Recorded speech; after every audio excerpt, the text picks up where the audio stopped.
Massive stone walls fit together so perfectly a razor blade cannot slip between them. How did ancient builders achieve this without written plans or modern tools? This video uncovers the forgotten logic of stone engineering intelligence before writing. We will explore how prehistoric minds used intuitive knowledge and environmental mastery to erect monuments that still baffle engineers today. You will gain a new understanding of human ingenuity and discover sustainable approaches hidden in our past. How did they move multi-ton blocks with such precision? And what secrets are still locked within these stones? What does our modern world overlook about the intelligence of our ancestors? Long before the first symbol was etched into clay or stone, engineering knowledge was a living thing.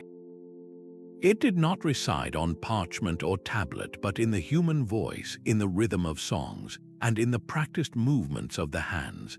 This was a world of embodied intelligence, a profound understanding of stone and force learned not from a book, but through a lifetime of direct experience and careful mentorship. Think of it as a deep, tactile wisdom, passed from master to apprentice through stories and demonstrations. Anthropologist David Abram offers a compelling view, suggesting that oral cultures preserved incredibly complex knowledge of their environment through narrative and ritual. A song about a river might encode its flooding patterns, while a story about a mountain could contain generations of observation about rock fractures. This method was not primitive, it was brilliantly adaptive. Critical engineering principles were memorized, refined, and even improved with each generation. If a new quarry presented a different type of stone, the techniques could be adjusted on the fly, informed by centuries of collective trial and error. There was no rigid manual to contradict, only a living library of wisdom that evolved with the land itself. The legendary precision of Inca stonemasonry, for example, almost certainly emerged this way. A master would show an apprentice how to listen to the rock with a hammer tap, how to feel for a hidden fault line, and how to shape a block through a series of careful, calculated strikes. This knowledge was shared verbally and through countless demonstrations, creating an unbroken chain of expertise. It makes you wonder, in our age of digital files and instantly searchable databases, have we lost our capacity for this kind of intuitive, adaptive problem solving? Our knowledge is stored externally, often forgotten with a click, while theirs was woven into the very fabric of their culture and muscle memory. This deep, oral kinesthetic foundation was the essential precursor to every monolithic structure we marvel at today. To truly grasp their genius, we must look closer at the very substance they commanded so effortlessly, the stone itself. That deep, tactile wisdom began with a profound and patient observation of the world. The earliest engineers were not just builders, they were nature's most dedicated students. They studied the intricate architectures of animals, from the compressive strength of a bird's nest to the perfect geometry of a honeycomb. They watched how water smoothed stone in riverbeds, learning about erosion and durable shapes. They saw how trees swayed in storms, their roots gripping the earth, teaching lessons in flexibility and foundational strength. This was not casual watching, it was a systematic, lifelong study of natural forces. They learned to harness gravity, leverage, and compression by seeing how rocks settled naturally into stable positions on a hillside, or how an arch of stone could span a crevice without collapsing. Thinkers like Vitruvius would later write these principles down, but prehistoric builders internalized them through daily, hands-on interaction. They developed an almost instinctual feel for structural integrity. This involved recognizing which stone types, like granite, could bear immense weight without shattering. They learned how to orient blocks to resist seismic shifts, interlocking them like a three-dimensional puzzle that could dance with the earth rather than fight it. They used natural contours and bedrock outcrops to enhance stability, as seen in the terraced foundations of ancient temples that seem to grow directly from the landscape itself. By mimicking nature's inherent resilience, they built shelters and monuments that have survived for millennia. This is a stunning testament to their deep ecological literacy, a true partnership with their environment. It makes you wonder, in our rush to dominate materials with technology, what have we forgotten about simply watching and listening to the world around us? What could we learn from their patient, attentive approach to the very forces we still struggle to control? This foundational observation, this reading of the land itself, was the first step toward the incredible material manipulations that would follow. This intuitive understanding of the natural world translated directly into a masterful command of space and form. Ancient builders possessed a sophisticated sense of geometry, one that was felt in the body rather than calculated on a page. They used the lengths of their own strides, the span of their arms, and the consistent pull of a knotted rope to lay out perfect circles and true right angles. These human-scale measurements created a proportional harmony that connected their structures directly to the people who built and used them. The very tools were simple, a length of rope and a few stakes, yet with them they could map the heavens onto the earth, aligning a monument to catch the first ray of the solstice sun or to mirror the path of a significant star. Scholars like John Mitchell pointed out how sites such as Stonehenge are not just random collections of massive stones, but intricate expressions of geometric principles that echo the proportions found in nature, from the spirals of seashells to the orbits of celestial bodies. This was a universal language of form, understood from the British Isles to the banks of the Nile. The gentle, precisely calculated curvature of the Great Pyramid sides, which keeps the massive weight distributed perfectly, or the intricate, repeating knotwork carved into Celtic standing stones, both speak to this innate grasp of balance and scale. Their geometry was never just about stability, it was about meaning. A wall was not merely a barrier, it was a calendar. A doorway was not just an entrance, it was a portal aligned with cosmic events. This fusion of utility and profound symbolism turned engineering into a spiritual act, reinforcing a community's place within a larger, ordered universe. When we design a skyscraper today using complex computer algorithms, we achieve incredible precision, but we might ask ourselves, what have we lost by distancing our own bodies from the act of creation? That deep, embodied sense of proportion ensured every structure was resonant, both physically and spiritually. And this harmonious design began with choosing the right stone, the very bones of the earth, and preparing it with a respect that bordered on reverence. That deep, embodied sense of proportion was matched by an equally profound understanding of the stone itself. For ancient engineers, rock was not a dead, inert substance to be dominated. It was a living material, pulsing with unique energetic qualities that demanded respect and careful selection. They listened to the stone, discerning its voice and its purpose. A builder would choose granite not just for its brute strength in a load-bearing wall, but for its enduring spirit, its ability to hold a precise edge for millennia. They selected softer limestone for intricate carvings, sensing its willingness to be shaped under a craftsman's tool. For a ceremonial space, they might seek out basalt, prized for its deep, resonant tone that would amplify chants and drumbeats, turning the entire structure into a giant musical instrument. This was a holistic material science where acoustic properties, thermal mass, and even symbolic meaning were as important as compressive strength. We see this deliberate curation at sites like Göbekli Tepe, where massive, T-shaped pillars were quarried from specific bedrock sources miles away. This was not a casual choice. It was a monumental effort, indicating a deep, orally transmitted knowledge of which stone possessed the right energetic signature for their sacred architecture. They understood how different rocks would expand and contract with the sun's heat, which ones could wick away moisture without cracking, and which types could absorb seismic energy without fracturing. A glittering vein of quartz might be strategically placed to catch the rising sun on a solstice, transforming a static wall into a dynamic display of light and meaning. The structure was not just built with stone, it was built from the stone's own inherent intelligence. This creates a powerful question for our modern world, where we often prioritize convenience and cost above all else.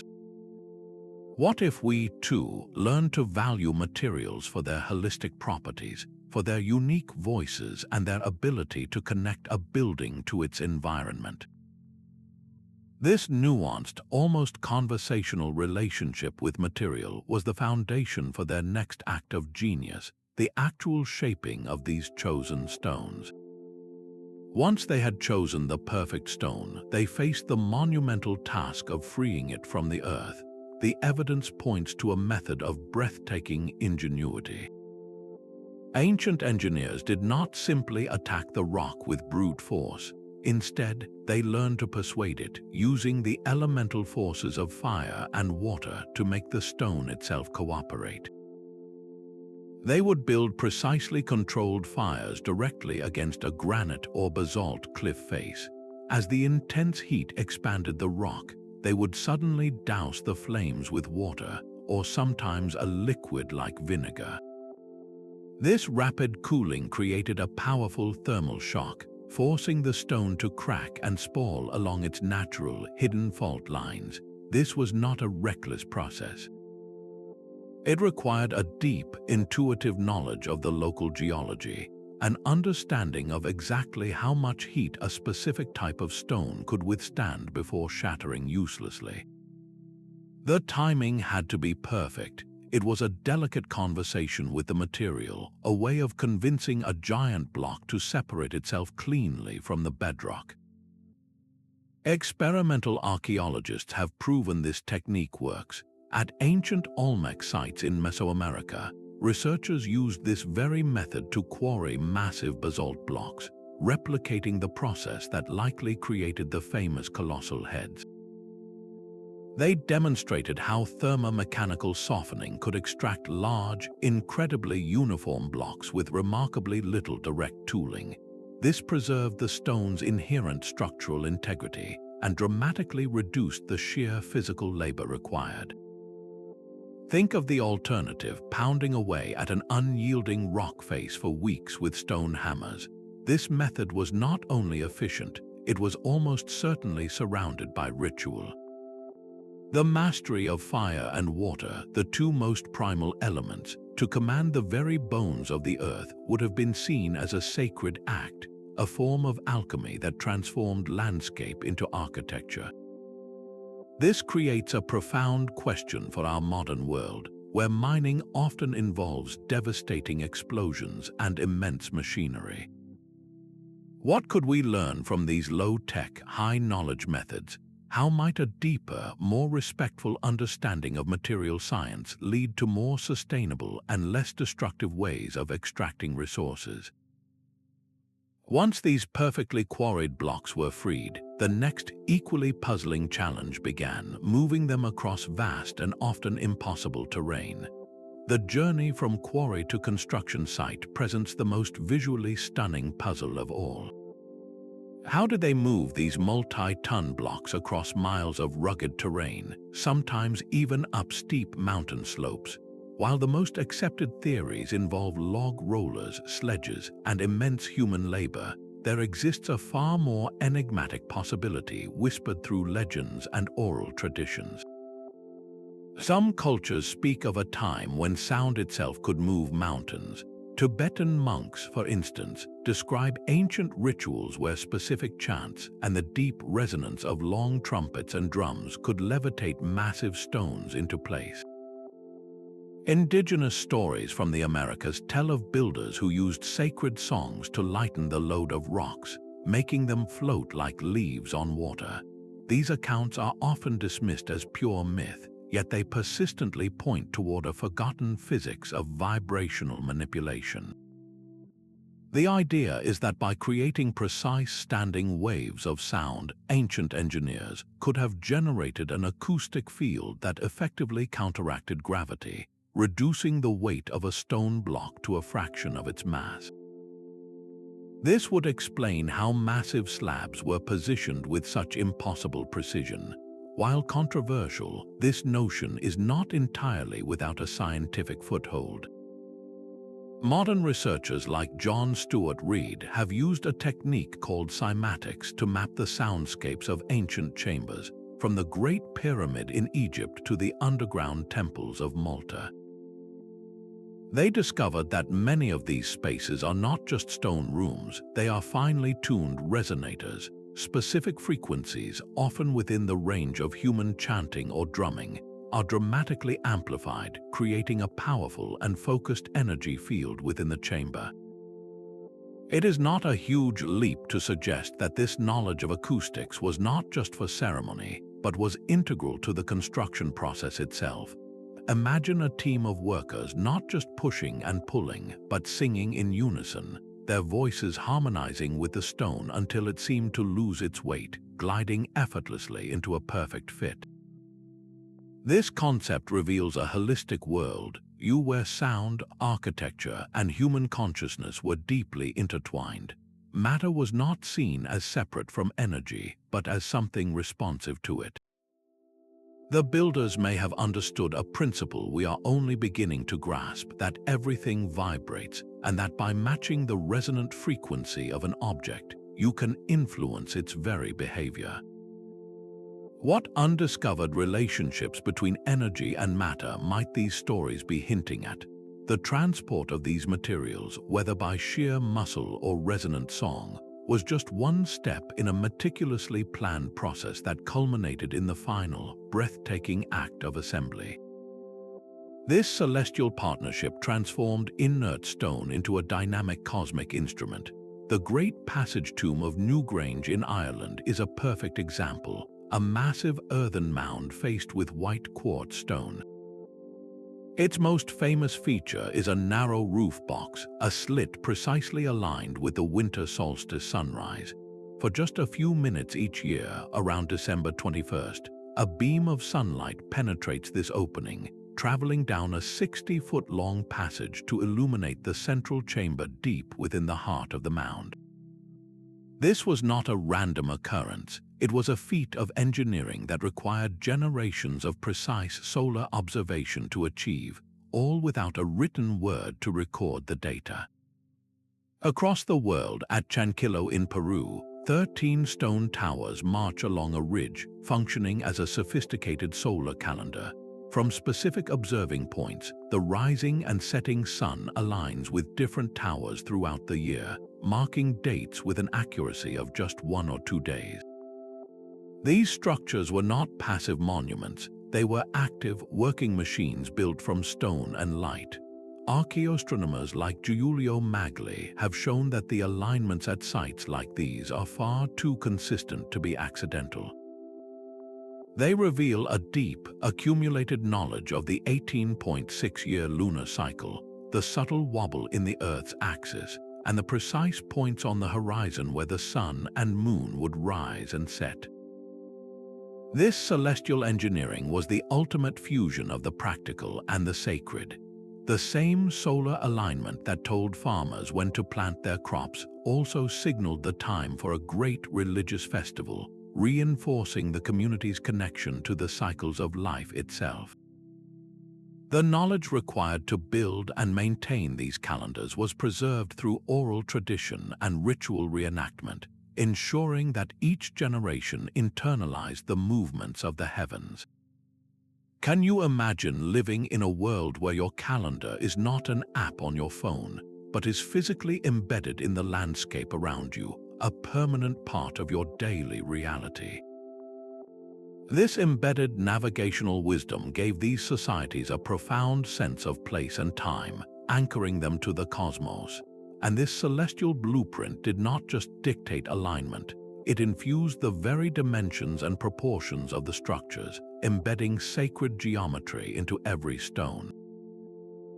The stones themselves became a library, a permanent record etched not on fragile pages but into the very landscape. This was the fifth principle of ancient engineering intelligence, the use of symbology and mnemonic encoding. In a world without writing, massive stone arrangements functioned as three-dimensional memory palaces. Specific shapes, deliberate positions, and sacred numbers acted as cognitive triggers for initiates, storing vast reserves of cultural knowledge, from epic myths and historical records to intricate genealogies and ethical laws. A single standing stone might represent a founding ancestor, its placement relative to another indicating their relationship or a significant event. The concentric circles of Stonehenge, for instance, could have mapped cosmological cycles, with each ring representing a different celestial body or a season, while also encoding the lineage and social structure of the clans who built it. Similarly, the vast animal effigies etched into the Peruvian desert at Nazca are not just art. They likely served as monumental navigational aids, their forms pointing to water sources or trade routes, while simultaneously embodying spiritual teachings about the animals they depicted. Scholar Lynn Kelly has extensively argued that these monuments were the central hard drives of oral cultures. The physical structure, with its unique pathways, chambers, and markers, provided a spatial framework that the human brain could navigate to recall incredibly complex information. A shaman or elder walking a prescribed path around the stones would be taken on a mental journey, each turn and each specific rock triggering the next part of a creation story or the details of a treaty. This practice transformed the entire landscape into a dynamic, interactive educational tool. Rituals performed at these sites were not mere ceremonies. They were active learning sessions where every generation internalized their identity, their history, and their survival skills through embodied experience. The community did not just visit this library, they lived within it, and their repeated interaction with its symbolic geometry reinforced a shared understanding of the world. Can you envision a modern city designed with this same intention, where the layout of a park or the facade of a building actively helped you remember your history, your values, or even scientific principles? This profound symbolic layer, however, was not just an abstract idea painted onto the stones. It was physically supported and made permanent by the builder's most sophisticated structural techniques, the very methods that ensured these memory palaces would stand for millennia. That symbolic architecture, built to last for generations, relied on a physical genius that we can still touch today. The sixth principle of this forgotten logic is the art of dry stone walling and its incredible interlocking precision. Without a single drop of mortar, ancient builders created self-supporting structures that have withstood centuries of earthquakes, freezing winters, and torrential rains. They achieved this by treating each stone as a unique piece of a grand, three-dimensional puzzle. A builder would lift a stone, feeling its weight and balance, then tap it gently with a hammer. They were listening. A clear, solid ring meant the stone was sound and would fit without hidden fractures. A dull thud would send that stone back to the pile. This was selection by sound and feel, a direct sensory conversation with the material.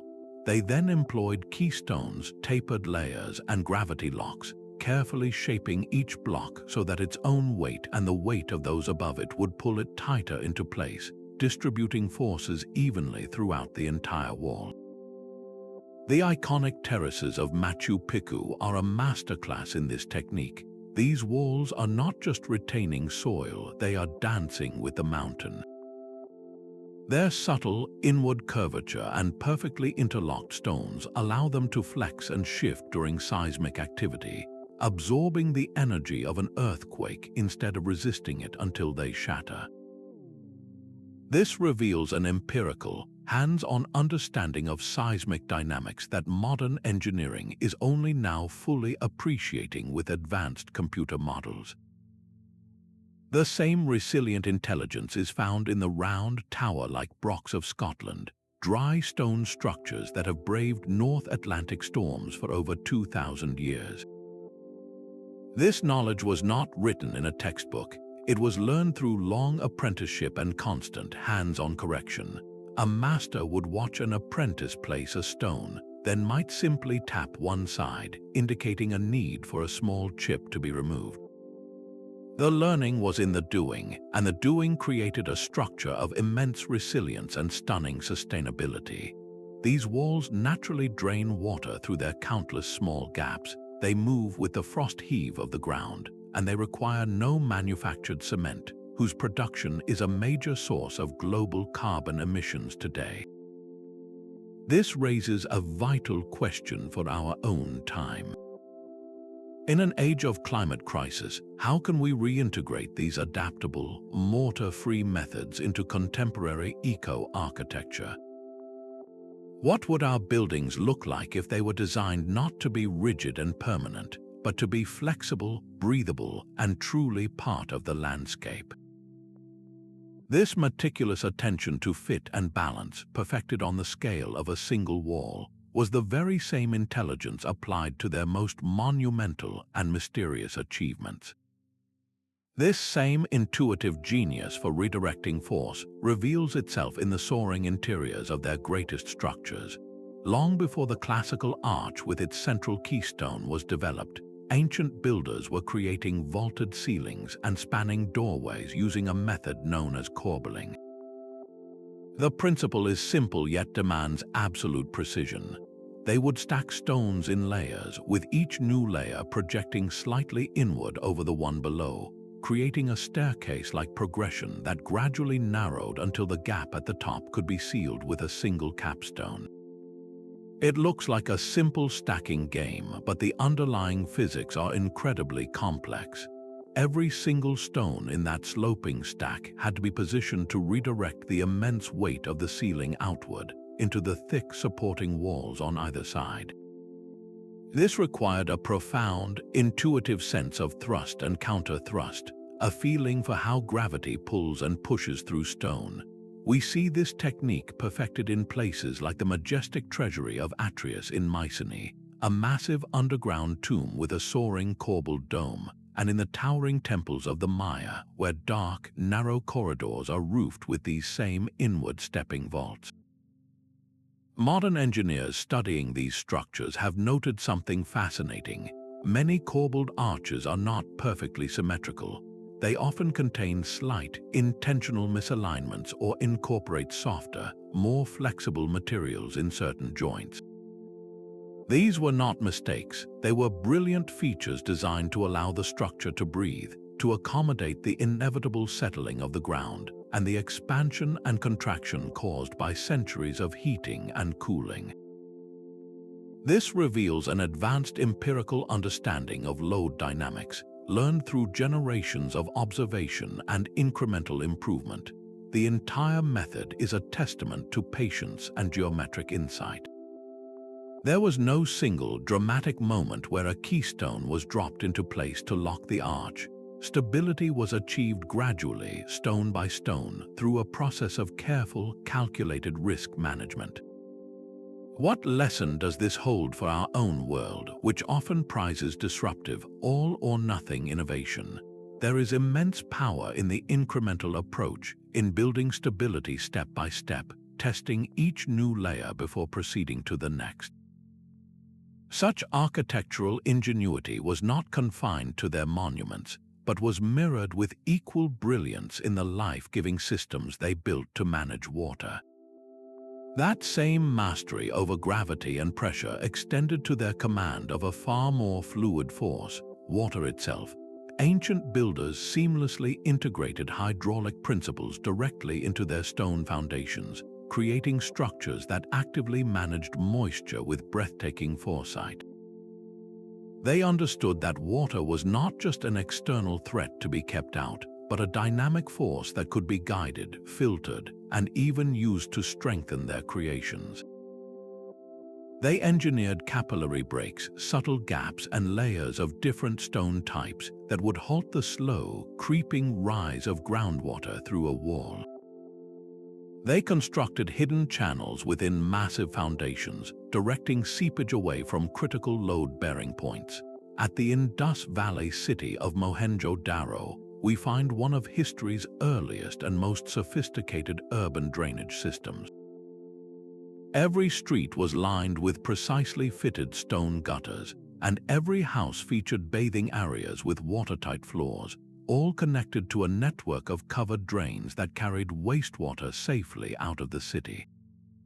This was not a crude afterthought, it was a fundamental part of the urban plan, built with the same exacting stone-fitting skill as the temples and walls.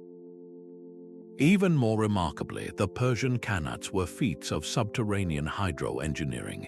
These were gently sloping tunnels, dug deep into alluvial fans and lined with stone that tapped into distant groundwater aquifers.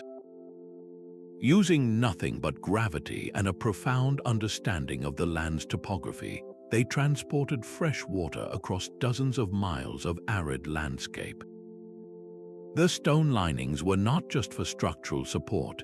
Their specific porosity helped filter the water and regulate its flow, preventing erosion and evaporation in the hot, dry climate. This deep hydrological knowledge was not stored in engineering manuals. It was preserved and transmitted through the culture's very fabric, often encoded in myths about water deities and great floods. These stories were not mere fantasies, they were vital mnemonic devices. A legend about a river god's anger might encode generations of observed flood levels, while a creation myth involving a great deluge could contain crucial lessons about soil types and foundation depth. By carefully observing and then emulating natural drainage patterns, like the way a forest floor absorbs a downpour, these ancient engineers created passive, self-regulating systems that ensured both urban resilience and agricultural abundance for centuries. Their infrastructure worked with the environment, not against it. This raises a critical question for our modern cities, which often rely on energy-intensive pumps, concrete culverts, and central treatment plants that can easily fail. What if we redesigned our foundations and urban landscapes to manage water the way they did, using passive stonework, strategic porosity, and gravity to create more resilient and sustainable systems? This holistic control of water was the final, vital element in a completely integrated engineering philosophy, one that saw no separation between the structure, the land, and the forces that moved through it. This principle of working with natural forces rather than resisting them reaches its most brilliant expression in the way ancient builders confronted the Earth's raw power. In the world's most earthquake-prone regions, they engineered stone structures not to be rigid, but to be intelligently flexible. They designed buildings that could literally dance with the tremors, absorbing and dissipating seismic energy through a suite of ingenious techniques. Look closely at Inca architecture, and you will see that their iconic trapezoidal doorways and windows are not just an aesthetic choice. This shape is fundamentally more stable than a rectangle. Under stress, the angled sides help redirect forces downward into the sturdy walls, preventing the formation of catastrophic stress points that would cause a rectangular frame to collapse.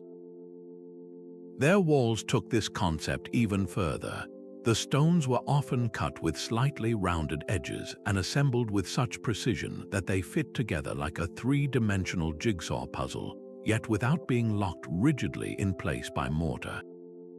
During an earthquake, these finely balanced blocks would shift and sway, grinding against each other just enough to dissipate the violent energy.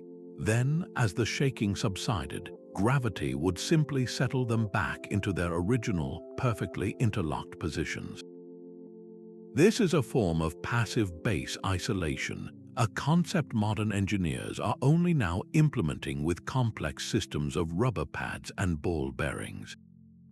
The ancient builders achieved the same result with shaped granite and profound observation. They learned this by watching how natural rock formations on mountain slopes weathered countless tremors. They saw that piles of stone that could move slightly survived, while rigid, monolithic outcrops would eventually fracture and fall. This empirical knowledge of dynamic loads and material flexibility was transmitted through generations of practice. The rock-hewn churches of Lalibela in Ethiopia stand as a testament to this resilient logic. Carved directly from the living rock, these monolithic structures have survived intense seismic activity for centuries, their stability enhanced by features that allow the entire mass to flex as a single, unified entity with the surrounding geology. This raises a critical question for our own time as we build ever taller skyscrapers in active fault zones. What could contemporary disaster-resistant design learn from these ancient, low-tech, and profoundly effective anti-seismic strategies? This inherent resilience was never an isolated goal, but part of a much broader, deeply sustainable ethos that viewed engineering as a partnership with a living, breathing planet. This sustainable mindset was not an afterthought, it was the very bedrock of their technological approach. Prehistoric builders operated within a circular economy by default, one defined by hyper-local sourcing and a profound focus on longevity. They did not have the luxury of ordering granite from a continent away, so they became masters of what was immediately at hand. A construction project began with a deep reading of the local landscape, identifying the nearest suitable stone outcrops. They would quarry the material right there, often shaping the blocks on the spot to avoid the Herculean task of moving multi-ton rough stone any further than absolutely necessary. This drastically minimized the energy, almost entirely human and animal, required for transport. At the same time, they designed structures to work with the climate. They oriented buildings to capture the low winter sun for warmth and the summer breezes for cooling, creating naturally energy-efficient habitats that required no external power for temperature regulation. This philosophy of localism is written in stone across the globe. The great European megaliths, like those in Karnak, France, are made from the very granite that defines that region. The enigmatic Moai statues of Rapa Nui were carved directly from the volcanic tuff of the island's own Rono-Roroku crater. In each case, the structure is not just placed upon the land, it is an expression of the land itself, telling an intertwined story of local geology and human culture. Anthropologists point out that this practice did more than just save labor. It fostered community self-sufficiency and dramatically reduced the environmental footprint of construction. There was no waste shipped to a distant landfill, no carbon-intensive supply chain, just a direct and respectful conversation with the immediate environment. This long-term perspective is perhaps their most powerful lesson. By building for durability, by creating structures meant to last for countless generations, they eliminated the constant cycle of repair, replacement, and resource extraction that plagues so much of our modern infrastructure.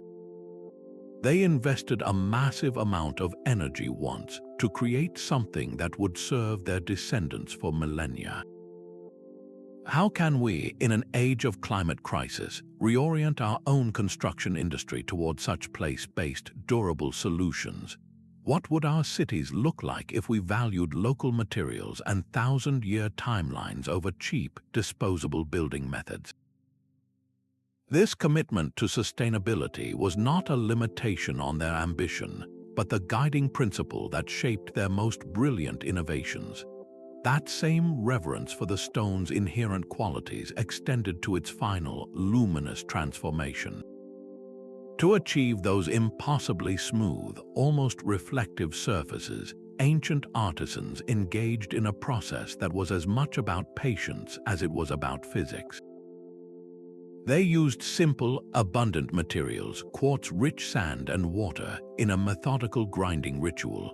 A harder stone would be rubbed over the surface of a softer one, with the abrasive sand trapped between them acting like countless microscopic chisels. Under sustained pressure and with the addition of water to create a slurry, this process could take weeks or even months for a single large block, gradually wearing away every imperfection until the surface was as smooth as glass. This was not mindless labor. It required a deep, tactile sense of progress, an ability to feel the stone changing under the hands, to hear the subtle shift in the sound of the grinding as the surface became more uniform. In sacred spaces, this had a profound effect. The polished granite of an Egyptian obelisk did not just shine for vanity. It was engineered to catch the first and last light of the day, transforming the stone into a brilliant beacon that connected the earth to the sun. In the serene confines of a Japanese stone garden, the carefully raked gravel around a polished rock represented water, its smooth surface mirroring the sky and inviting a state of contemplative peace. The process itself was often surrounded by ritual, turning the arduous work into a form of moving meditation. Each stroke was a repetition, a mantra in motion, embedding spiritual value directly into the material. This labor was a communal investment, a shared act of devotion that bound the community to the structure they were creating, but the benefits were not only symbolic. This incredible finish had a crucial structural purpose. By eliminating microscopic bumps and hollows, the artisans created joints of unparalleled tightness. When two perfectly polished stones were set together, their surface area of contact was maximized, distributing weight and stress evenly across the entire face of the block. This dramatically reduced points of stress concentration, those tiny weak spots where cracks begin, thereby extending the life of the structure for centuries.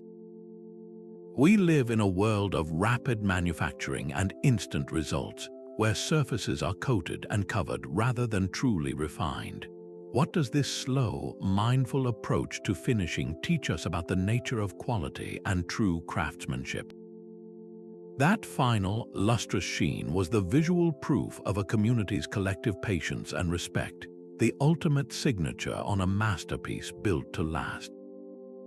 These monumental stoneworks required a social architecture as complex as the physical structures themselves. The 10th principle was communal labor organization, a system where building became the very glue that held society together. These were not projects imposed by a distant ruler, but collective endeavors woven into the fabric of community life. Labor was organized through kinship networks, where each clan might be responsible for a specific section of a wall. It was managed through seasonal gatherings, when people would come together during agricultural downtime to contribute their strength and skill.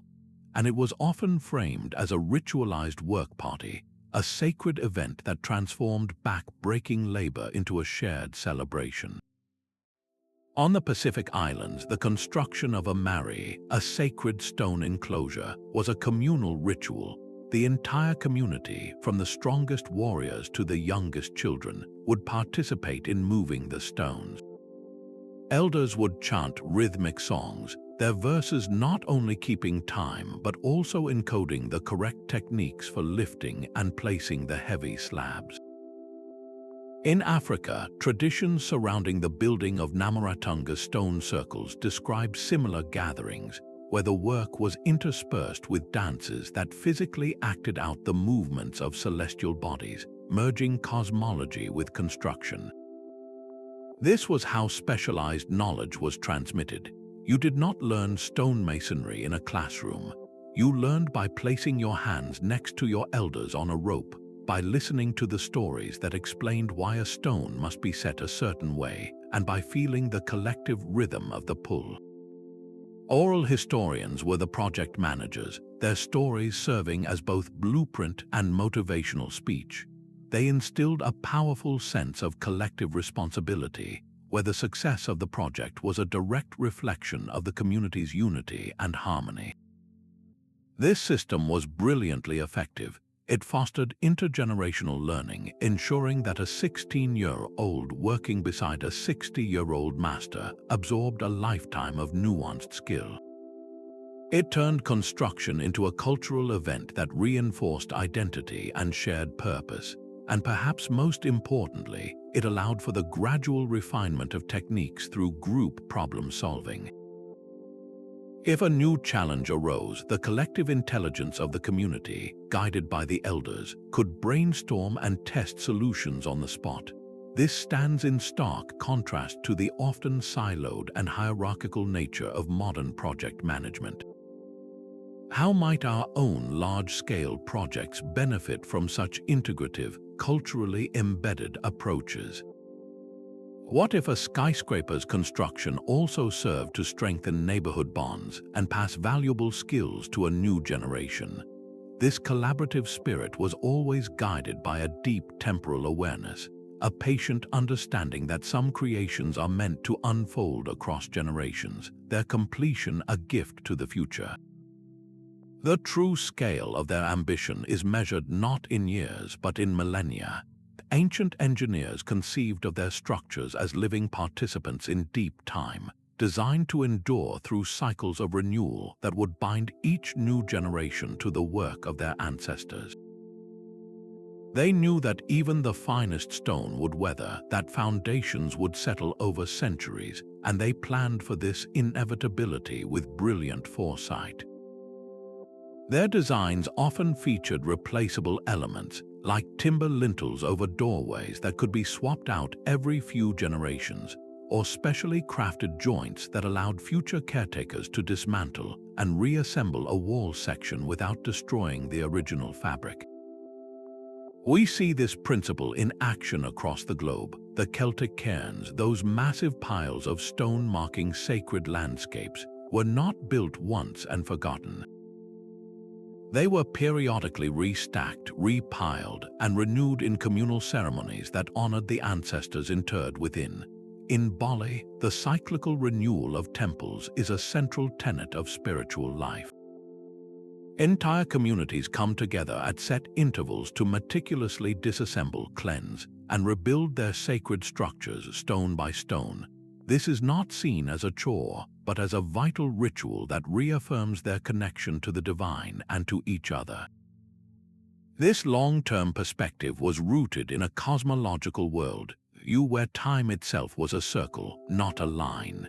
Philosophers like Mircea Eliade described this as the myth of the eternal return, a belief that the cosmos and human life were engaged in a perpetual cycle of death and rebirth. A building, therefore, was not a static object, but a living entity that required care and reverence, a vessel for ancestral presence that demanded stewardship across countless lifetimes. This practice wove a sacred continuity between the past, present, and future, making each repair an act of devotion and a lesson in history. In our modern, disposable culture, where buildings are often designed with a 50-year lifespan and then demolished, we have severed this vital link. How can we possibly reintroduce such a profound sense of intergenerational responsibility into our planning and construction? What would it take to see our own creations not as disposable assets, but as legacies we are merely holding in trust for our great-grandchildren?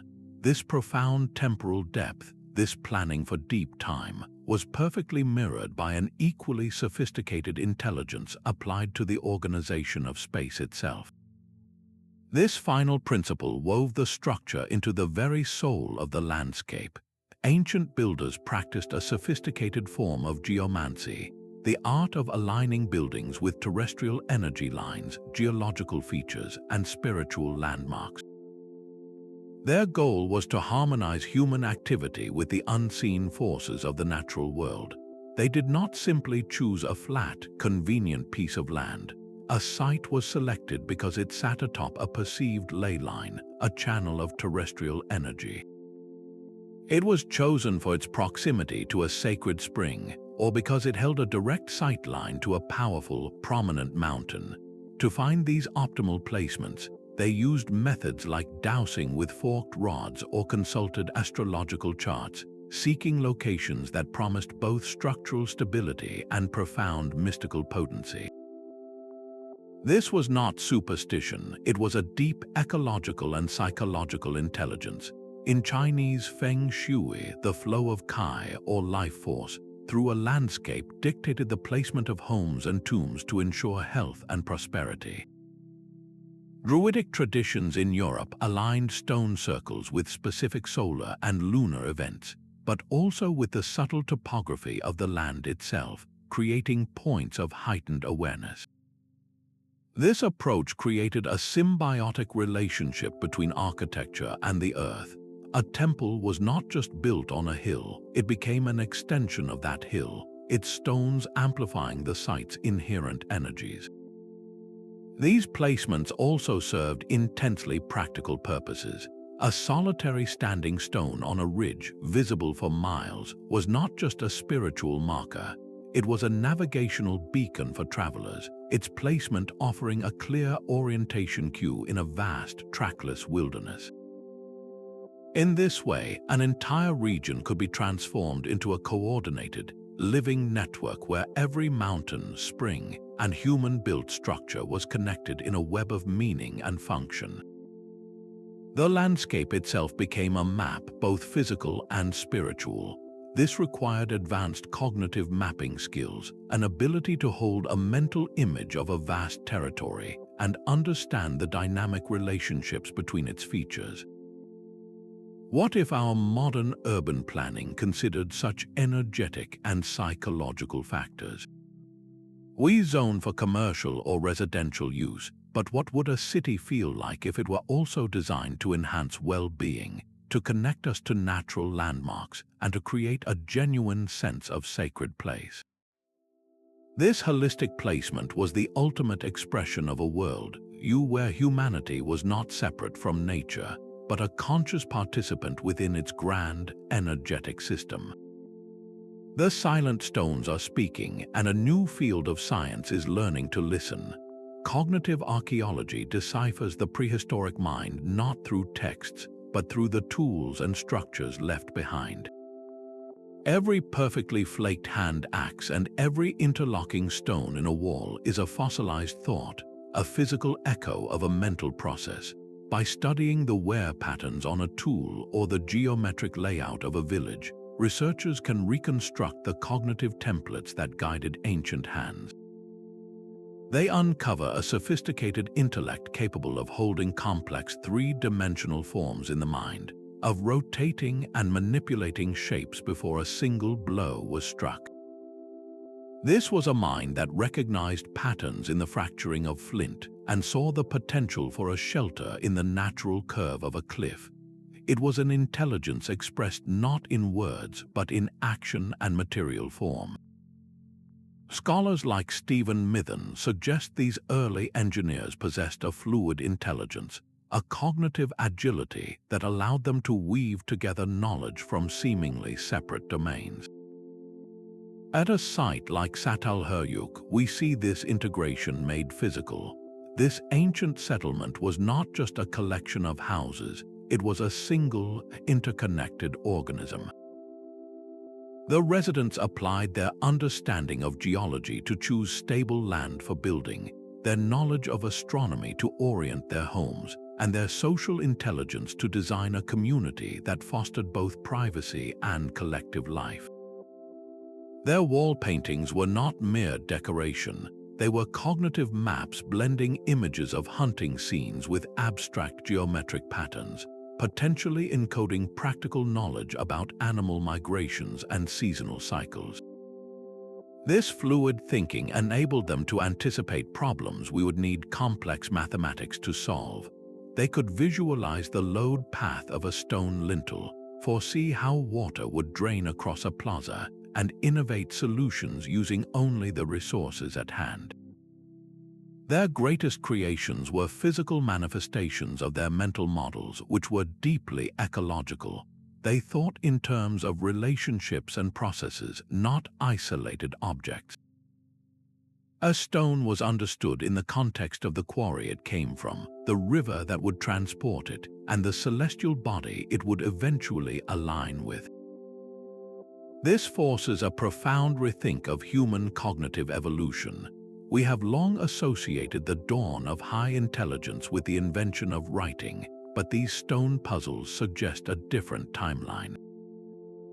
The human mind was already a powerhouse of abstract reasoning, spatial logic, and systemic planning for tens of thousands of years before the first written symbol. Our ancestors were not primitive beings struggling toward enlightenment. They were cognitive giants whose brilliance is preserved in the enduring language of stone. If their intelligence was so advanced, why did this profound, embodied way of knowing eventually give way to the written word? Their structures did not just stand on the earth, they grew from it, emulating the very logic of living forms. Ancient builders were the original masters of biomimicry, their eyes constantly reading the blueprints provided by nature. They observed how a tree branch forks to support the weight of leaves, distributing stress along elegant, flowing lines. They studied the hexagonal perfection of a honeycomb, a structure of incredible strength and material efficiency. They marveled at the spiral of a nautilus shell, a form that grows in perfect proportion, resisting immense oceanic pressure. This was not mere artistic inspiration, it was a profound engineering strategy. By copying these biological masterpieces, they solved complex structural problems with solutions refined by millions of years of evolution. The result was stone that behaved like bone and walls that breathed like a forest. Even in later periods, this ancient instinct found stunning expression. The breathtaking muqarnas of Islamic architecture, those honeycomb-like vaults that adorn ceilings and domes, create a complex fractal geometry that distributes weight seamlessly downward. The soaring ribbed vaults of Gothic cathedrals, though from a more recent era, directly emulate the branching structure of a forest canopy, channeling gravitational forces along stone ribs as if they were mighty tree trunks.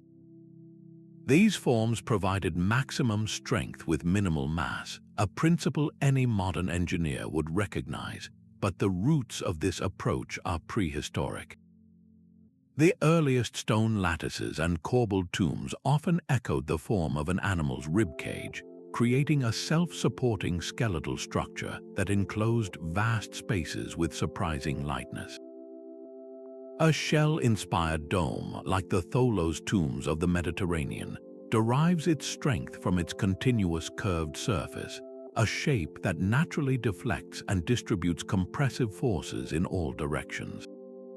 This partnership with nature's wisdom achieved a rare synthesis of sustainability and elegance, using less material to create more resilient forms. Today, architects are rediscovering this ancient logic, looking to termite mounds to design passive cooling systems and to spider silk for new composite materials. It makes you wonder what other engineering breakthroughs are waiting, hidden in the structure of a leaf's vein or the shock-absorbing geometry of a bird's skull. This organic design intelligence was not limited to form alone, but extended to a full sensory engagement with the material world, expressed through a conscious use of color and texture. The stone's very color and texture became a language.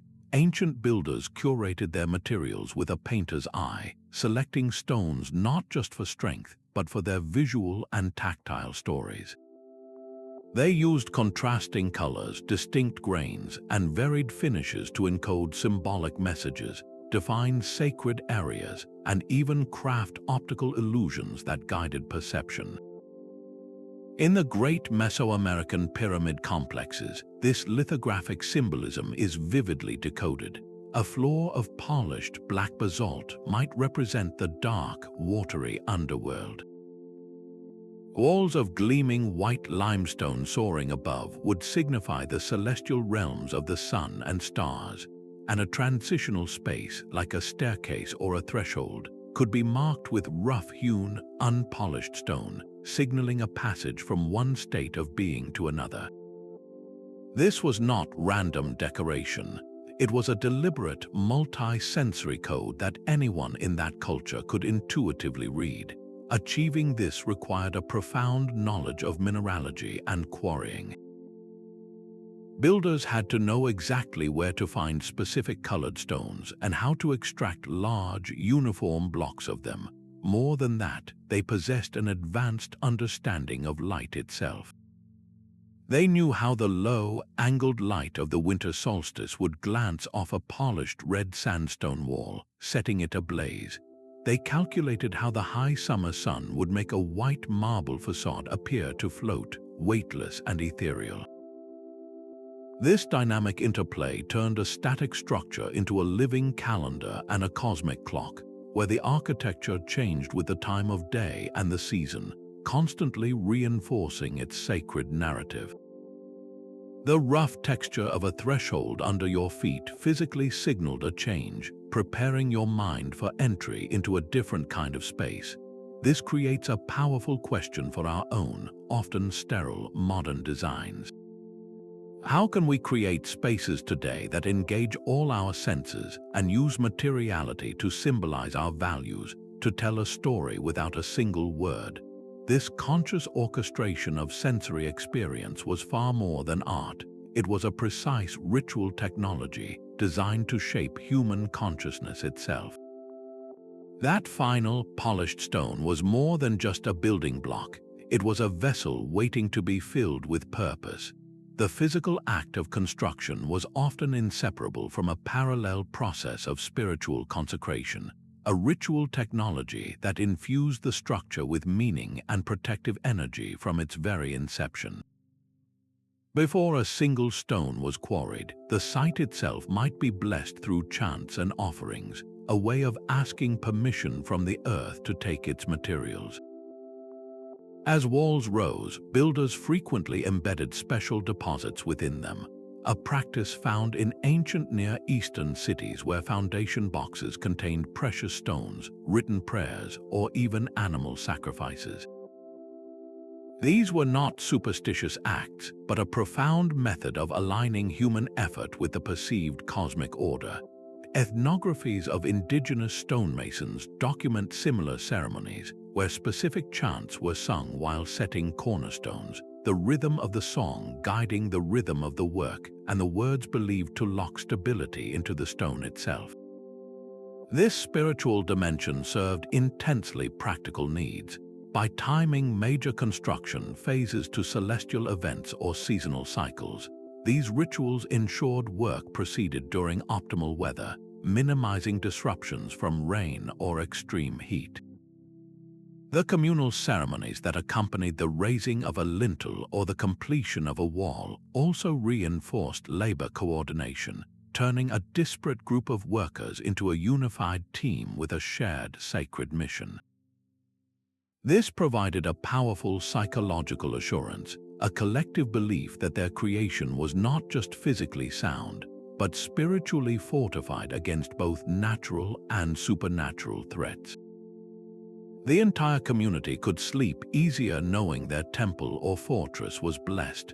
Its longevity ensured as much by ritual as by mortar. This fusion of the sacred and the practical raises a compelling question for our own era of steel and concrete. What role could meaning and ritual play in modern engineering projects? Beyond mere ribbon-cutting ceremonies, could a deeper sense of shared purpose and connection to place improve not only the well-being of construction teams, but the long-term resilience and cultural value of the structures they create? This social cohesion, forged in shared purpose, was the invisible mortar that held everything together, and it points toward the final, overarching logic that governed it all. This pragmatic foresight extended to the very lifespan of their structures. Many ancient stoneworks were not rigid monuments frozen in a single moment. but dynamic systems built with an inherent flexibility. They were designed for adaptive reuse, employing modular components that could be carefully disassembled, rearranged, or completely repurposed across generations. This was not a sign of indecision, but a brilliant strategy for cultural and resource sustainability. The legendary alignments of Karnak in France, with their thousands of standing stones, tell a story of continuous evolution. Archaeologists have found that these great menhirs were not all erected at once. Many were deliberately moved and reoriented during different eras.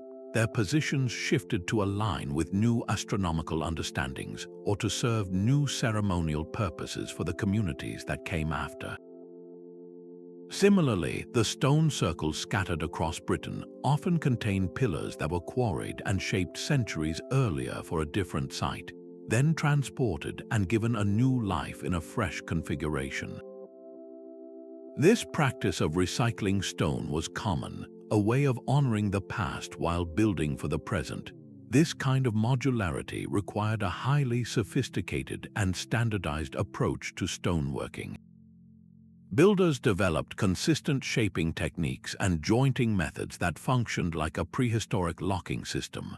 Stones were cut to common proportions, with mortise and tenon joints or simple gravity locks that allowed them to be securely fitted together, yet also carefully taken apart without causing damage.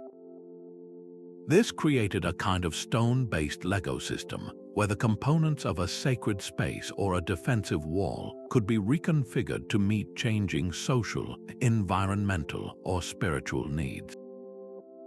It was a circular economy in stone, dramatically reducing waste and preserving the historical and material value embedded in every block. Instead of demolishing an old structure and starting from scratch, they engaged in a process of incremental adaptation, where the past was physically woven into the fabric of the new. This raises a vital question for our own throwaway culture. How can modern design and architecture embrace such reversible, adaptable principles? What if our buildings were designed from the start to be disassembled and their components reused rather than destined for the landfill? This remarkable flexibility was only possible because the knowledge of how to work with these modules was not held by a single person, but was woven into the very fabric of the community itself. Behind the enduring stone lay a social intelligence as finely crafted as the walls themselves. The conventional image of prehistoric engineering often features male laborers and chieftains, but a closer look at oral traditions and material evidence reveals a far more collaborative and inclusive reality. Women, alongside other diverse knowledge keepers, were often central figures in these monumental projects, serving as quarry masters, designers, and ritual specialists. Their contributions infused the entire process with unique perspectives drawn from domains like childbirth, weaving, and herbalism. Consider the matrilineal Minangkabau society in Indonesia, where ethnographic records show women traditionally overseeing the construction and design of the clan's communal stone houses, their authority guiding the project from foundation to roof. This was not an isolated case. Across Neolithic Europe, abundant figurines of goddesses and female spirits have been unearthed at construction sites, hinting at a world view where the acts of creation, both biological and architectural, were deeply intertwined and often governed by feminine principles. These female deities were frequently associated with crafting, masonry, and the very intelligence of the earth. This inclusivity was a strategic advantage. A woman's understanding of tensile strength from weaving baskets could translate into new insights for reinforcing a wall with flexible bindings. Knowledge of herbal remedies and the need for clean, well-ventilated spaces likely influenced the design of healing chambers and residential areas, ensuring they promoted health as well as shelter. The symbolic interpretations became richer and more layered, incorporating cycles of birth, growth, and renewal directly into the architectural patterns. How does acknowledging these multifaceted contributions change our view of technological history? It shatters the myth of a single, linear path of innovation driven by one type of thinker. It reveals that the forgotten logic of stone was a collective genius, a tapestry woven from countless different threads of experience. This collaborative spirit naturally fostered an environment ripe for the exchange of ideas, where different groups could meet and share their unique engineering solutions. These engineering principles were not born in isolation, but traveled across continents like seeds on the wind. A shared logic of stone connected distant cultures through vast prehistoric networks of trade, migration, and pilgrimage. A trader carrying obsidian from Anatolia might also carry a story about a new quarrying technique used there. A family migrating across a land bridge could bring with them the memory of how their ancestors built earthquake-resistant walls. These ideas did not spread as rigid blueprints but as adaptable concepts. The core principle of a stable, stepped pyramid form, for instance, appears in both ancient Egypt and in Mesoamerica. This was likely not a case of direct instruction, but of a powerful architectural solution being rediscovered or subtly transmitted through countless interactions between traveling artisans and local builders. The underlying principles of gravity, alignment, and mass were universal, but their expression was always shaped by local materials and spiritual beliefs. In one region, this meant building with limestone to create a smooth, gleaming tomb for a god-king. In another, it meant using local volcanic rock to construct a temple for a rain deity, yet the fundamental geometric and structural intelligence remained strikingly similar. This cross-pollination created a global tapestry of shared knowledge, a collective intelligence that transcended language and culture. Different environments acted as innovation labs. A community in the Andes facing constant seismic threats might perfect a method of interlocking stone that allowed walls to sway. That concept, carried by a traveler to a different mountainous region, could then be adapted to suit a new type of granite, sparking another wave of refinement. Seasonal gatherings at sacred sites became massive, informal conferences where techniques were demonstrated, compared, and improved. This open system of exchange allowed for rapid, decentralized innovation.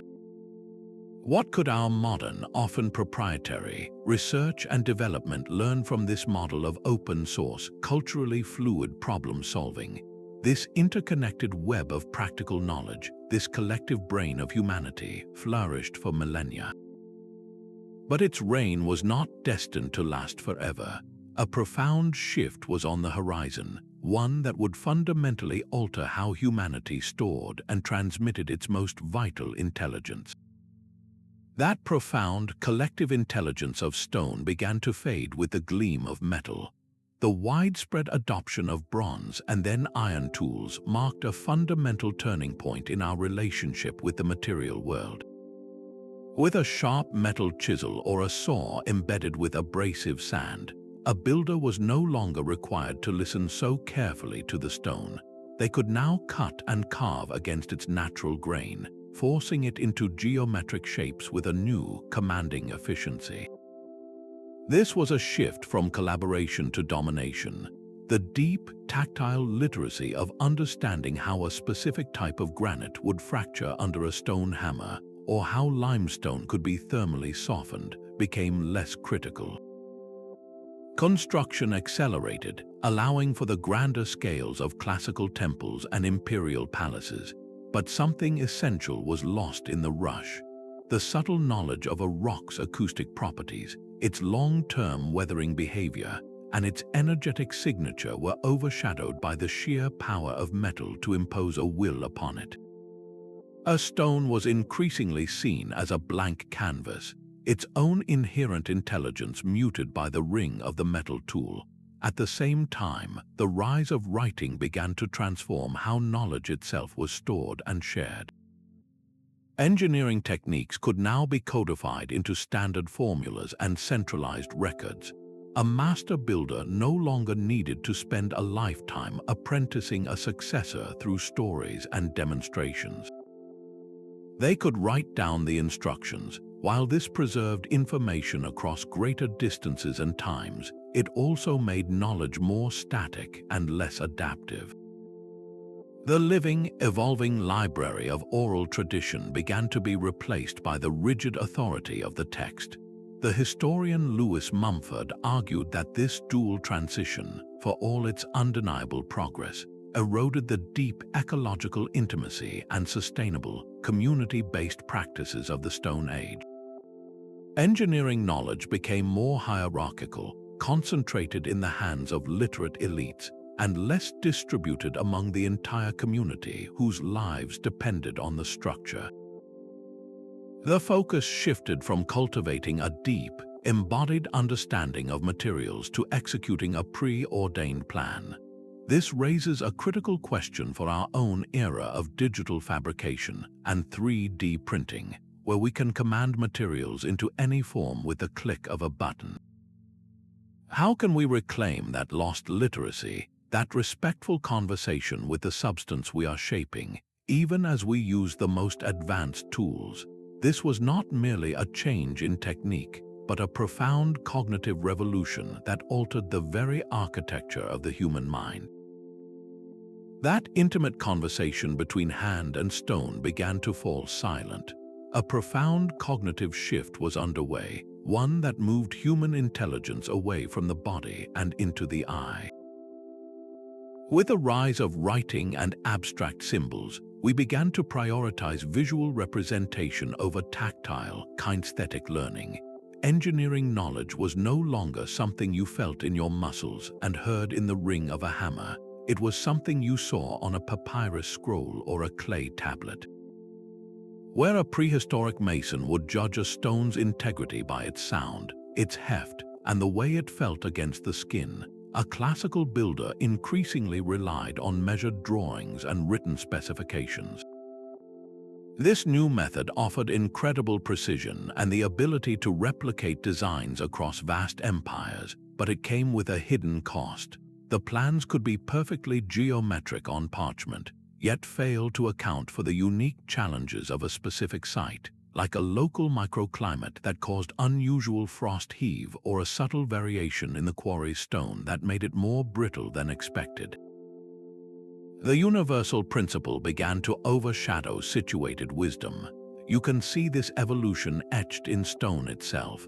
Compare the powerful, irregular megaliths of a Neolithic tomb, each one uniquely shaped to fit its neighbors like a glove, to the perfectly uniform ashlar blocks of a Greek temple. The later blocks are masterpieces of geometry, but they speak a different language, one of standardization and visual order over organic, context-sensitive fitting. Neuropsychologists suggest that such a fundamental change in how we interact with the world can rewire our very brain networks. The neural pathways that once flourished through constant tactile feedback and kinesthetic problem solving may have grown quieter, potentially reducing our innate capacity for certain types of embodied intelligence. This creates a crucial question for our modern world, where education is dominated by screens and abstract symbols.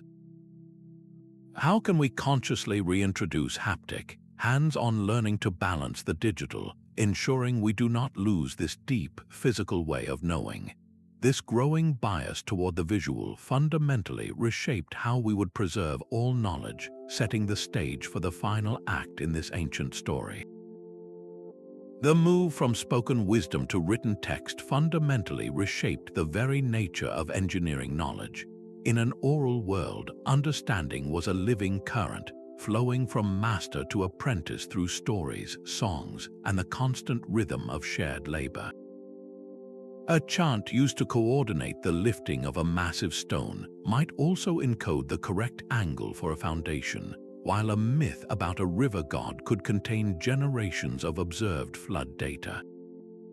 This knowledge was inherently flexible and deeply localized. If a technique failed on a new type of bedrock, the community could collectively adapt, refining their methods in real time based on the immediate feedback from the stone and the land.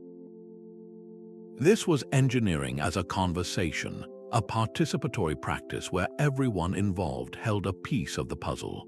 The legendary dry stone terracing of the Andes stands as a testament to this approach, continuously maintained and improved over centuries by communities who inherited not a manual, but a living tradition. The shift to writing changed this dynamic profoundly. Techniques could now be fixed on papyrus or clay, creating a stable record that could travel across empires. This was an undeniable advantage for preserving complex formulas and standardizing construction across vast territories. Yet this stability came at a cost. Written manuals could preserve errors for centuries, their authority going unchallenged by local conditions. Knowledge became the domain of literate specialists, often elite architects and engineers, separating the intellectual work of design from the physical labor of construction. This division is starkly visible when we compare the community-built, adaptable terraces of earlier Andean societies with the rigid, blueprint-driven monuments of later empires, which often relied on slave labor and centralized control to impose a single, unyielding vision upon the landscape. Scholars like Walter Ong have argued that this transition did more than just change how we stored information, it altered how we think. Literacy trains the mind for linear, abstract reasoning, potentially at the expense of the holistic, multi-sensory intelligence that allowed a builder to feel a structural flaw or hear the right note in a hammer's ring. So we are left with a powerful question. What is the true trade-off between these two systems? The written word gave us permanence and precision, but did we sacrifice a crucial adaptability, a shared sense of ownership, and a deeper, more intuitive connection to our materials? The old logic was not entirely erased, however. It found ways to endure, whispering its secrets just beneath the surface of our modern world. The true test of ancient engineering lies not in theory, but in the physical act of recreation. A quiet revolution is underway in fields and forests around the world, where modern researchers are getting their hands dirty to rediscover the lost logic of stone. This is experimental archaeology, a discipline that trades textbooks for ropes, levers, and stone hammers, using only the tools and materials available in prehistory to reconstruct megalithic techniques from the ground up. At the Bougon Museum in France, teams have successfully moved massive, multi-ton stone slabs using nothing but wooden rollers, sledges, and a coordinated system of levers and ropes. The process is slow, arduous, and incredibly loud, filled with the constant shouts of a crew learning to move as a single organism. Each attempt reveals new layers of complexity, from the precise type of wood needed for rollers that will not splinter under immense pressure, to the critical angle of a ramp that means the difference between success and catastrophic failure. These are not simple demonstrations of brute force. They are careful, measured experiments in physics and human cooperation, proving that what seems impossible on paper becomes achievable through embodied, collective effort. Across the Atlantic, a retired engineer named Jim Reinders took this principle to its logical conclusion. Inspired by ancient stone circles, he designed and led the construction of a modern replica called Calendar II in the plains of Nebraska. Using local stone and a team of volunteers with no specialized training, they quarried, shaped, and erected massive slabs, aligning them to solar and lunar events with remarkable precision. The project revealed something profound. The most significant challenges were not the stones themselves, but the social and logistical puzzles of organizing a community, of maintaining morale, and of developing a shared rhythm for the work. The knowledge gained was not just in how to lift a block, but in how to listen to it, to feel the moment it was ready to be pivoted into its final position. This hands-on revival provides data that texts can never capture. It quantifies the labor, revealing that moving a single massive stone might require a coordinated crew of 50 people working for weeks. It highlights the irreplaceable role of tactile feedback, the way a skilled worker can sense a hidden fracture in a granite block simply by the sound of a hammer tap. Most importantly, it restores dignity to these prehistoric achievements, showing they were the product of sophisticated, iterative problem-solving, not alien intervention or blind luck. How can we, as a society, use this participatory approach to reconnect with our own lost embodied intelligence? The answers are already emerging as architects and engineers look to these low-tech, high-knowledge methods for solutions to modern problems of sustainability and community-driven design. This ancient dialogue with stone is finding its voice once again, not in ruins but on the drawing boards of today's most forward-thinking architects. A new movement is quietly unfolding, one that looks back to those prehistoric principles to solve our most pressing modern problems. The goal is biomimetic stone design, creating structures that learn from nature's blueprints and use local stone in radically efficient ways. Imagine a load-bearing wall that is not a flat, monotonous barrier, but a curving, branching form inspired by the roots of a tree or the structure of a bone. This is not just for aesthetics. Such organic shapes use significantly less material to achieve the same strength, distributing loads along natural, efficient paths, just as a femur bone supports the weight of a body. At the same time, architects are rediscovering stone's incredible thermal mass. A thick stone wall can absorb heat during the day and release it slowly throughout the cool night, creating a passive cooling system that drastically reduces the need for energy-intensive air conditioning. This is ancient logic applied with modern precision. Firms like Ensemble Studio are leading this charge, working with massive, minimally processed stone blocks. They position these raw slabs into molds and pour concrete around them, creating hybrid structures where the stone itself becomes the primary, beautiful, and load-bearing facade. The result is architecture that seems to emerge directly from the earth, a seamless blend of landscape and building that echoes the sacred integration of sites like Machu Picchu. Meanwhile, in research labs, digital tools are being developed to optimize stone cutting by analyzing a rock's natural fracture patterns. Instead of forcing a block into a preconceived geometric shape, software can now map the material's inherent weaknesses and strengths, guiding saws to work with the stone's grain. This dramatically reduces waste and energy consumption, mirroring the prehistoric efficiency of those who listened to the rock with a hammer to find its natural breaking points. It is a powerful synthesis combining the most advanced computation with the most ancestral principles of material respect. This is not mere nostalgia, it is a practical path toward more resilient, culturally resonant, and eco-friendly construction. It honors the intelligence of earlier builders not by copying their monuments, but by embracing their underlying philosophy. So what might a fully integrated ancient modern engineering philosophy actually look like in a city?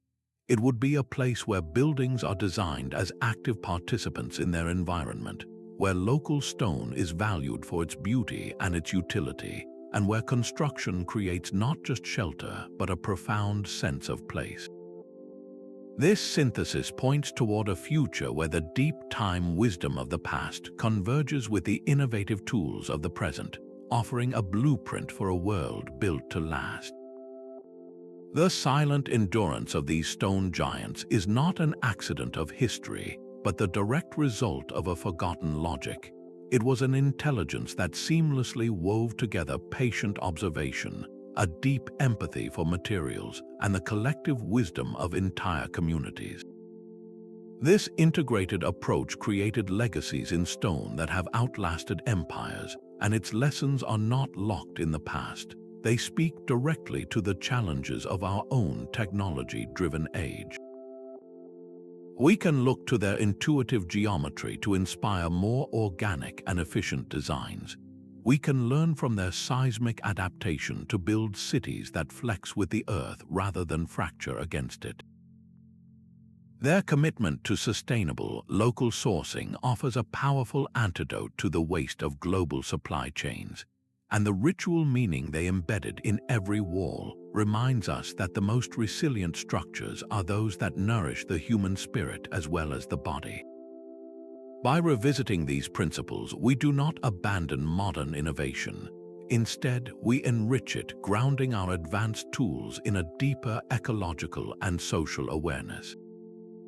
This fusion can foster a new kind of progress, one that is both profoundly advanced and humbly rooted. Let this exploration be an invitation. The next time you stand before an ancient stone wall or see a photograph of a megalithic circle, do not see a relic. See a library, see a repository of knowledge waiting to be reread and reapplied to our world. We would love to hear which of these forgotten principles resonates most with you. Was it their communal labor, their celestial alignments, or their profound respect for the stone itself? Share your thoughts in the comments and subscribe for more journeys into the hidden intelligence.